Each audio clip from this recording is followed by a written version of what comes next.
भारतवासी की तरफ से सैल्यूट करता हूं। हमारे वीर सैनिकों ने ऑपरेशन सिंदूर के लक्ष्यों की प्राप्ति के लिए असीम शौर्य का प्रदर्शन किया। मैं उनकी वीरता को, उनके साहस को, उनके पराक्रम को आज समर्पित करता हूं हमारे देश की हर माता को, देश की हर बहन को और देश की हर बेटी को ये पराक्रम समर्पित करता हूं। साथियों, 22 अप्रैल को पहलगाम में आतंकवादियों ने जो बर्बरता दिखाई थी, उसने देश और दुनिया को झकझोर दिया था। छुट्टियां मना रहे निर्दोष मासूम नागरिकों को धर्म पूछकर उनके परिवार के सामने,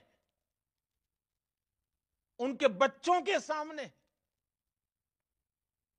बेरहमी से मार डालना, यह आतंक का बहुत विभत्स चेहरा था, क्रूरता थी। ये देश के सद्भाव को तोड़ने की घिनौनी कोशिश भी थी। मेरे लिए व्यक्तिगत रूप से ये पीड़ा बहुत बड़ी थी। इस आतंकी हमले के बाद सारा राष्ट्र, हर नागरिक, हर समाज, हर वर्ग, हर राजनीतिक दल एक स्वर में आतंक के खिलाफ कड़ी कार्रवाई के लिए उठ खड़ा हुआ।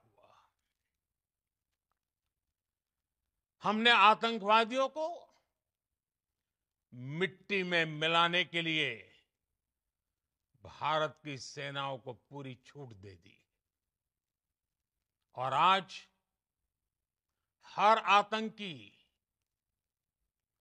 आतंक का हर संगठन जान चुका है कि हमारी बहनों बेटियों के माथे से सिंदूर हटाने का अंजाम क्या होता है। साथियों, ऑपरेशन सिंदूर ये सिर्फ नाम नहीं है,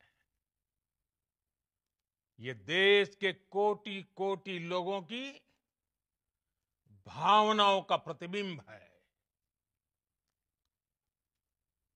ऑपरेशन सिंदूर न्याय की अखंड प्रतिज्ञा है।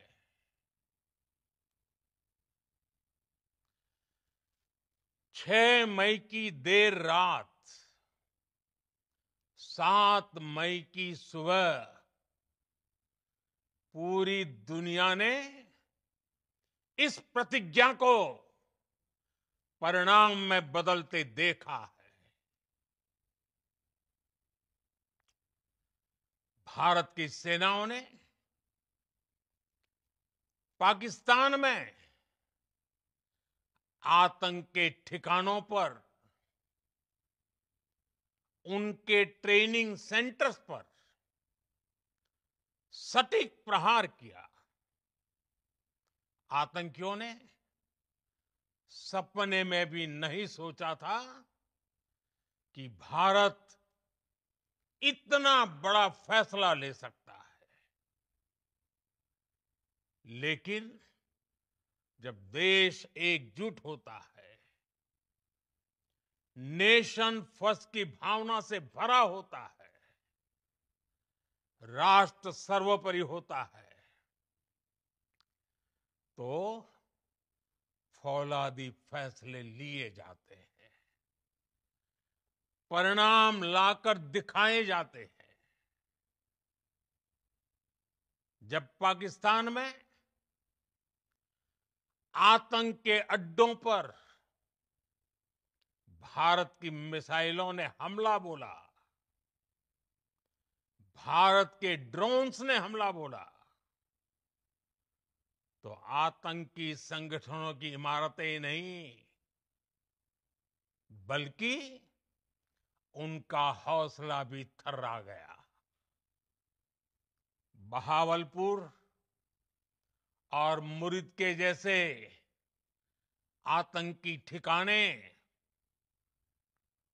एक प्रकार से ग्लोबल टेररिज्म की यूनिवर्सिटीज रही है। दुनिया में कहीं पर भी जो बड़े आतंकी हमले हुए हैं, चाहे 9/11 हो, चाहे लंदन ट्यूब बॉम्बिंग हो, या भारत में दशकों से जो बड़े बड़े आतंकी हमले हुए हैं, उन सब के तार कहीं ना कहीं आतंक के इन्हीं ठिकानों से जुड़ते रहे हैं। आतंकियों ने हमारी बहनों का सिंदूर उजाड़ा था, इसलिए भारत ने आतंक के ये हेडक्वार्टर्स उजाड़ दिए। भारत के इन हमलों में 100 से अधिक खूंखार आतंकवादियों को मौत के घाट उतारा गया है। आतंक के बहुत सारे आका बीते 2.5-3 दशकों से खुलेआम पाकिस्तान में घूम रहे थे, जो भारत के खिलाफ साजिशें करते थे। उन्हें भारत ने एक झटके में खत्म कर दिया। साथियों, भारत की इस कार्रवाई से पाकिस्तान घोर निराशा में गिर गया था, हताशा में गिर गया था, बौखला गया था। और इसी बौखलाहट में उसने एक और दुस्साहस किया। आतंक पर भारत की कार्रवाई का साथ देने के बजाय पाकिस्तान ने भारत पर ही हमला करना शुरू कर दिया।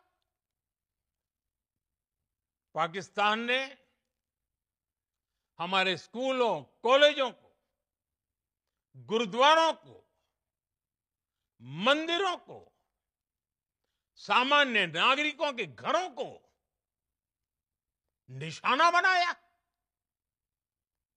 पाकिस्तान ने हमारे सैन्य ठिकानों को निशाना बनाया। लेकिन इसमें भी पाकिस्तान खुद बेनकाब हो गया। दुनिया ने देखा कि कैसे पाकिस्तान के ड्रोन्स, पाकिस्तान की मिसाइलें भारत के सामने तिनके की तरह बिखर गई। भारत के सशक्त एयर डिफेंस सिस्टम ने उन्हें आसमान में ही नष्ट कर दिया।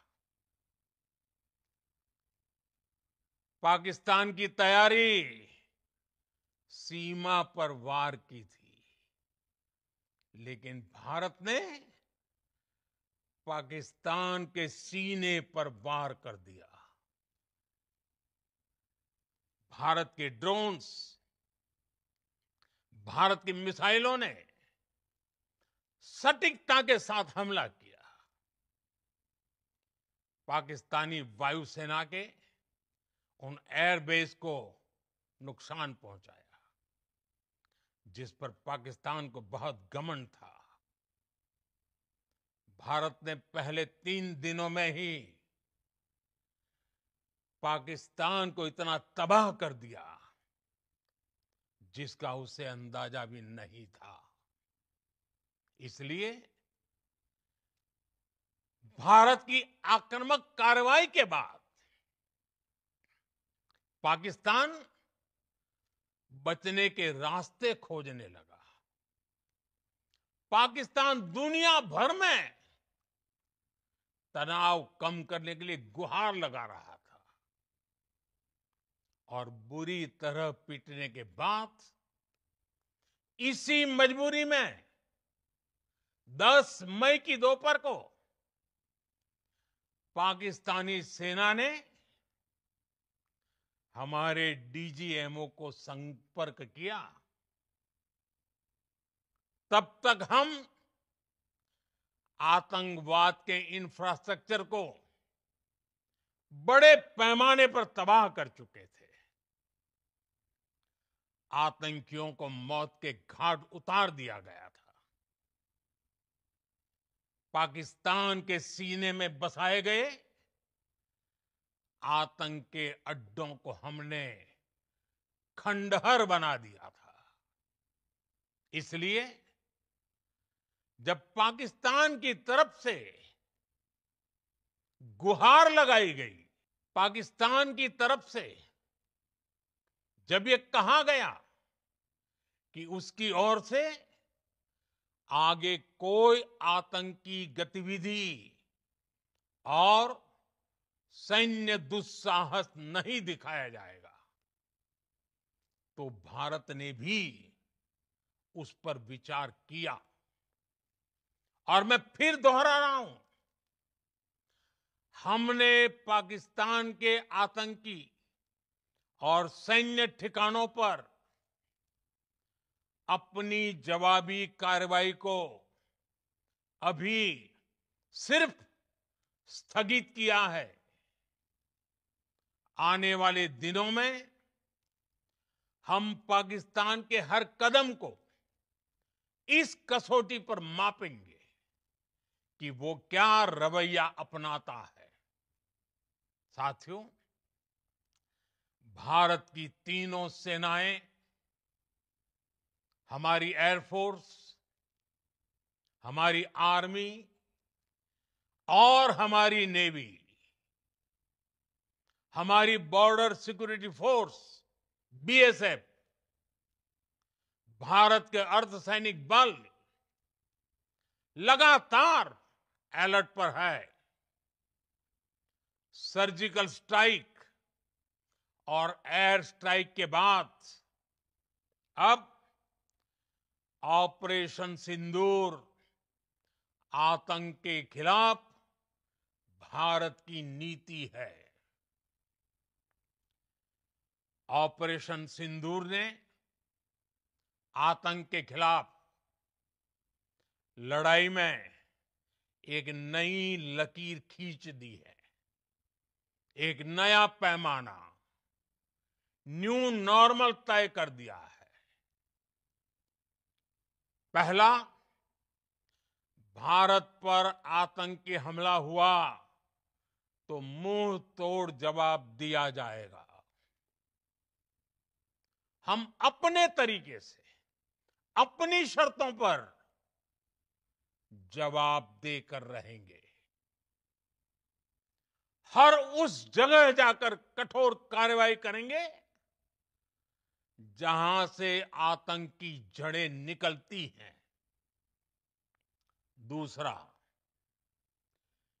कोई भी न्यूक्लियर ब्लैकमेल भारत नहीं सहेगा।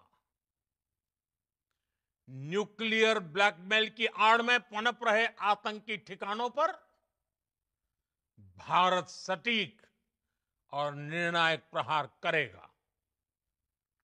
तीसरा, हम आतंक की सरपरस्त सरकार और आतंक के आकाओं को अलग अलग नहीं देखेंगे। ऑपरेशन सिंदूर के दौरान दुनिया ने पाकिस्तान का वो घिनौना सच फिर देखा है, जब मारे गए आतंकियों को विदाई देने पाकिस्तानी सेना के बड़े बड़े अफसर उमड़ पड़े। स्टेट स्पॉन्सर्ड टेररिज्म का ये बहुत बड़ा सबूत है। हम भारत और अपने नागरिकों को किसी भी खतरे से बचाने के लिए लगातार निर्णायक कदम उठाते रहेंगे। साथियों, युद्ध के मैदान पर हमने हर बार पाकिस्तान को धूल चटाई है और इस बार ऑपरेशन सिंदूर ने नया आयाम जोड़ा है। हमने रेगिस्तानों और पहाड़ों में अपनी क्षमता का शानदार प्रदर्शन किया और साथ ही न्यू एज वॉरफेयर में भी अपनी श्रेष्ठता सिद्ध की। इस ऑपरेशन के दौरान हमारे मेड इन इंडिया हथियारों की प्रामाणिकता सिद्ध हुई। आज दुनिया देख रही है 21वीं सदी के वॉरफेयर में made in India defence equipments, इसका समय आ चुका है। साथियों, हर प्रकार के आतंकवाद के खिलाफ हम सभी का एकजुट रहना, हमारी एकता हमारी सबसे बड़ी शक्ति है। निश्चित तौर पर ये युग युद्ध का नहीं है, लेकिन ये युग आतंकवाद का भी नहीं है। टेररिज्म के खिलाफ जीरो टॉलरेंस, ये एक बेहतर दुनिया की गारंटी है। साथियों, पाकिस्तानी फौज, पाकिस्तान की सरकार जिस तरह आतंकवाद को खाद पानी दे रहे हैं, वो एक दिन पाकिस्तान को ही समाप्त कर देगा। पाकिस्तान को अगर बचना है तो उसे अपने टेरर इंफ्रास्ट्रक्चर का सफाया करना ही होगा। इसके अलावा शांति का कोई रास्ता नहीं है। भारत का मत एकदम स्पष्ट है। टेरर और टॉक एक साथ नहीं हो सकते। टेरर और ट्रेड एक साथ नहीं चल सकते और पानी और खून भी एक साथ नहीं बह सकता। मैं आज विश्व समुदाय को भी कहूंगा, हमारी घोषित नीति रही है, अगर पाकिस्तान से बात होगी तो टेररिज्म पर ही होगी। अगर पाकिस्तान से बात होगी तो पाक ऑक्युपाइड कश्मीर, पीओके, उस पर ही होगी। प्रिय देशवासियों, आज बुद्ध पूर्णिमा है। भगवान बुद्ध ने हमें शांति का रास्ता दिखाया है। शांति का मार्ग भी शक्ति से होकर जाता है। मानवता शांति और समृद्धि की तरफ बढ़े, हर भारतीय शांति से जी सके, विकसित भारत के सपने को पूरा कर सके, इसके लिए भारत का शक्तिशाली होना बहुत जरूरी है। और आवश्यकता पड़ने पर इस शक्ति का इस्तेमाल भी जरूरी है। और पिछले कुछ दिनों में भारत ने यही किया है। मैं एक बार फिर भारत की सेना और सशस्त्र बलों को सैल्यूट करता हूं। हम भारतवासी के हौसले, हर भारतवासी का एकजुटता का शपथ, संकल्प, मैं उसे नमन करता हूं। बहुत बहुत धन्यवाद। भारत माता की जय। भारत माता की जय। भारत माता की जय।